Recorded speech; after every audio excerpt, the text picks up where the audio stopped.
एक समय की बात है, एक सुंदर सी चिड़िया रहती थी।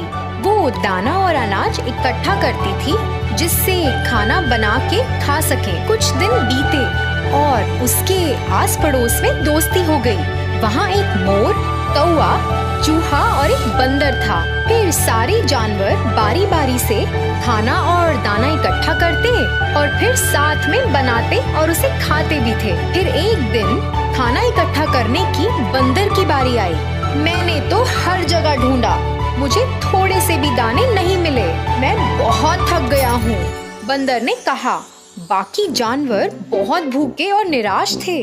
बंदर की बात सुनकर बंदर झट पेड़ पर चढ़ गया और फलों से अपना पेट भरने लगा। हर बार जब बंदर की बारी आती, वो कभी भी खाना ना ला पाता। उसके पास हर बार कोई ना कोई बहाना होता था।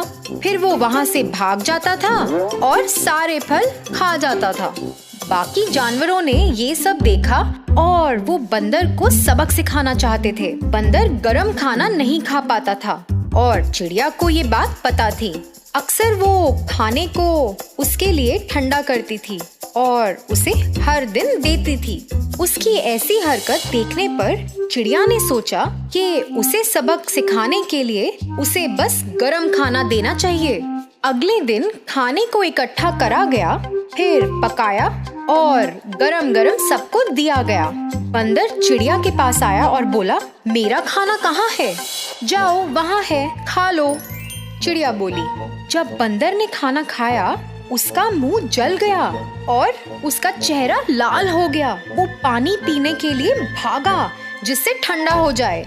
हर दिन सभी जानवरों ने बंदर को गरम खाना ही दिया और उसका ख्याल रखना छोड़ दिया। सबने अपने काम से मतलब रखा और बंदर को उसके हाल पे ही छोड़ दिया। जब बंदर की दाना लाने की बारी होती, वो सब उसकी राह ना देखते। सभी जानवर एक एक कर कर जाने की बजाय साथ में खाना लेने जाते। बंदर को समझ आ गया कि सब उसे नजरअंदाज कर रहे हैं और उसे उसके किए की सजा दे रहे हैं। उसे बुरा लगा और फिर चिड़िया ने उसे देखा। चिड़िया बोली, हे दोस्त, तुम उदास क्यों हो? फिर बंदर ने कहा, मुझे माफ कर दो, मैंने कभी भी अनाज और दाना नहीं ढूंढा। मैंने पहले भी तुम्हें झूठ बोला है।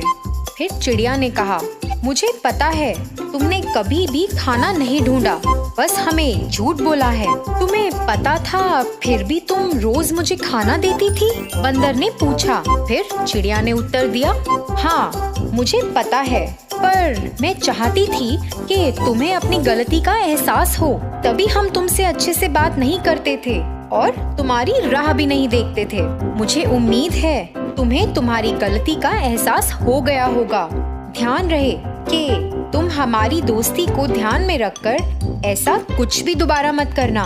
तो बच्चों, इस कहानी का शीर्षक है कि अपने दोस्तों को अपने स्वार्थ के कारण कभी भी झूठ नहीं बोलना चाहिए। धन्यवाद बच्चों।